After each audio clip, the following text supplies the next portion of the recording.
Hello everybody, some would say I'm the Reverse, and welcome to my ranking of all 15 episodes of Star Wars Rebels Season 4. Not gonna waste any more time. Let's get right into the list with number 15, which is Season 4, Episode 8, Crawler Commandeers.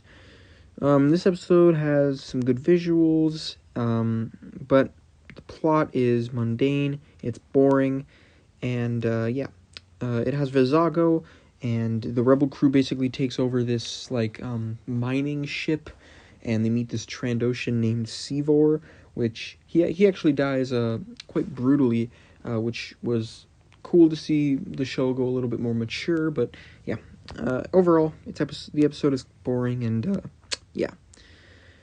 Season 4, Episode 3, in the Name of the Rebellion, Part 1. This episode is the episode where they are on the radar dish for almost the whole time, with Commander Titus, and it's kind of a fun episode. Saw Gerrera shows up at the end with the U-Wing, but other than that, nothing amazing about it. Next is Pretty Big Jump, Season 4, Episode 5, The Occupation.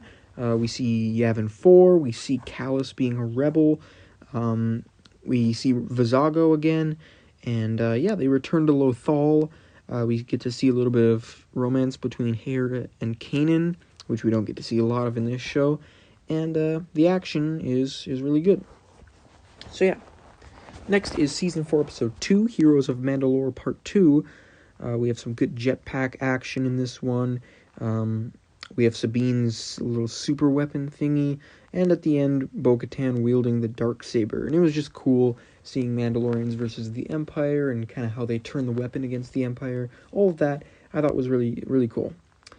Next is Season 4, Episode 1, Heroes of Mandalore Part 1. We get to see Mandalore for the first time in the show. We get some jetpack combat. We get Bo-Katan for the first time. Really cool look at the different Mandalorian clans. The action is really good. We get to see more of the Darksaber. We get to see Sabine's father. We get to see Sabine's weapon in use for the first time, and it kills a bunch of Mandalorians, which is cool. Overall, it's just a pretty fun start to the season. Season 4, Episode 6, Flight of the Defender. We have the TIE Defender. I believe it's called the TIE Defender Elite. We have Lothcats. We have Thrawn. We have the Lothwolf. It was cool seeing a TIE fighter versus a TIE defender, or maybe it was an interceptor versus a defender, I can't remember. But yeah, a pretty cool Ezra and Sabine episode as well. I really like that combination, and they're dynamic together. Season 4, Episode 9, Rebel Assault. We got some really great action and some really great visuals. We have Thrawn and Rook. We have Chopper, and he saves Hera from the crash, kind of like how Hera saved Chopper from the crash when they first met. We have the Lothwolf again, and we have Price capturing Hera. Overall, it's just a fun little episode. Season 4, Episode 4, In the Name of the Rebellion, Part 2. We have Saw Gerrera and our group of rebels infiltrating. We have Death Troopers. There's a huge Kyber crystal. We get some more depth on the Death Star conspiracy. They're using this Kyber crystal for something. And and then the huge Kyber explosion was a really cool visual, and it was really cool. Next is Season 4, Episode 14, A Fool's Hope. We got a lot of returning faces, such as Wolf and Gregor, Vizago and Hondo, and I believe his name is Melch, the little Ugnaught friend of Hondo. So, yeah. Ryder betrays the rebels. Doesn't actually end up being a real betrayal. It was just a trap set for the Empire, which was cool. The action is good. We have more of Rook and, his involvement in the hunt for the rebels. And really cool stuff with the Lothwolves, and they're attacking the stormtroopers and stuff. So, yeah. Next is Season 4, Episode 7, titled Kindred. We have, I believe this is the introduction of Rook. It's cool being back on Lothal. We got a cool Lothal episode. Even though we saw a bit of Lothal a few episodes ago, it was still cool to be back for this episode as well. We got to see some cool things with hyperspace through the construction sphere. We got more of the Lothwolves, and I believe this is the episode where we first see their little teleporting thing. I'm not entirely certain. But yeah, we get a little bit of a tease of the World Between Worlds with that. and Kanan is revealed to be, his real name is revealed to be Caleb Doom, which is cool. Next is Season 4, Episode 11, titled Doom. The Ghost Crew reacts to Kanan's death. We got more Lothwolves. We have Thrawn kind of being angry. We got the Mortis gods with the paintings of them and stuff, or on the stone and stuff. And then we have Zeb and Sabine versus Rook. He goes invisible and stuff. All that fight scene's really cool. So yeah. Season 4, Episode 10, Jedi Knight. Price and Thrawn are torturing Hera. Kanan comes in with his new haircut and stuff. On those cool gliders, he rescues Hera, and she's kind of high, which is kind of funny. It's a very good episode for Hera and Kanan, and then Kanan sacrifices himself, which is a really, really sad moment and done very well. So yeah. Season 4, Episode 12, Wolves and Adore. We have the World Between Worlds kind of tease. We have the Lothal Jedi Temple. We have Palpatine on a hologram and stuff. The paintings on the wall kind of move, which are really cool. And, I just really love the deep dive into Force mythology and all this new lore. I think it's a really awesome addition to the Star Wars universe. Season 4, Episode 15, Family Reunion and Farewell. I believe this is like a two-part season finale, but on IMDb it's listed as just one episode. This is the series finale. Got some really cool action. Thrawn is very badass in this episode. He bombards the entire city. We have the Emperor hologram kind of trying to seduce Ezra and get him to open the World Between Worlds.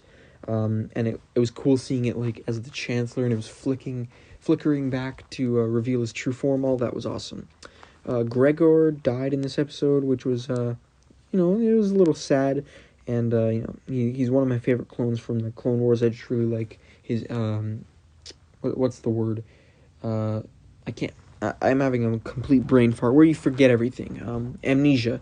I really liked seeing that in the Clone Wars, so it sucked that he died, but, we have awesome, cool, Emperor's assassins. They look like combat royal guards with the cool staffs that make things float and stuff. I don't know. They were just really cool looking. The Purgles come back into play, and they kind of transport Ezra and Thrawn into the unknown regions, which is a great ending to the show, and it's set up for the Rebels sequel, which seems to be replaced by the Ahsoka show. I don't know what's going on there, but I think that's set up for that. And I really like the ending to this show, and I think they did it very well. And then finally, last but certainly not least, in first place, we have Season 4, Episode 13, A World Between Worlds. Star Wars, time travel. It's something that I've never wanted, but it's something that they put in here, and it worked surprisingly great. They did it in a way that I loved. I loved the addition to the Force mythology. I loved the flashbacks to Ahsoka versus Vader. We get a little special look at what happened after the temple closed and stuff. And then Ezra saves Ahsoka, which I think was a really cool plot line. A cool way to keep her alive, even though I think Vader killing her would have been much more, it would have been much more rich in terms of storytelling. I do like that he saves her, and yeah.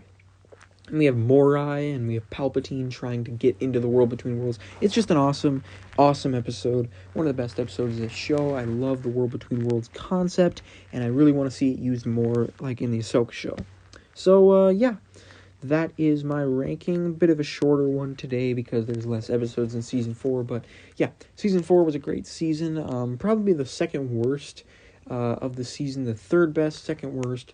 It's just that Season 3 and 2 were the best and very, very good seasons. So, yeah, even though it was a great season, they don't really, it doesn't outmatch the other two. So, yeah, we're done with the Rebels rankings. I might do some more Rebels videos in the near future. I'm still reading Light of the Jedi. I'm about halfway through it, maybe. I'll get that book review out when I finish that. Batwoman, I believe I'm going to do my weekend review either tomorrow or Saturday. I also have all the other High Republic books I'm going to read. I might do book reviews on them if they are worthy of that. I also got a lot of other Star Wars books that I am planning on reading eventually that I'll be doing videos on, and just additional videos going forward on the channel, whether it's Star Wars or Arrowverse, whatever it may be. Yeah, the channel is coming back in full force. We got the Arrowverse is coming back. You know, I have a lot more inspiration for making content because you know, I just rewatched Rebels, and so I can make a lot of videos on that. I just bought the new High Republic books, and I've decided I'm going to start doing Star Wars literature reviews like that. So yeah, overall, yeah, expect more content from me, and yeah. So hope you guys enjoyed my rankings for not only this video but the last three. And yeah, stay tuned for all that future content. Don't forget to like, comment, share, and subscribe. See ya.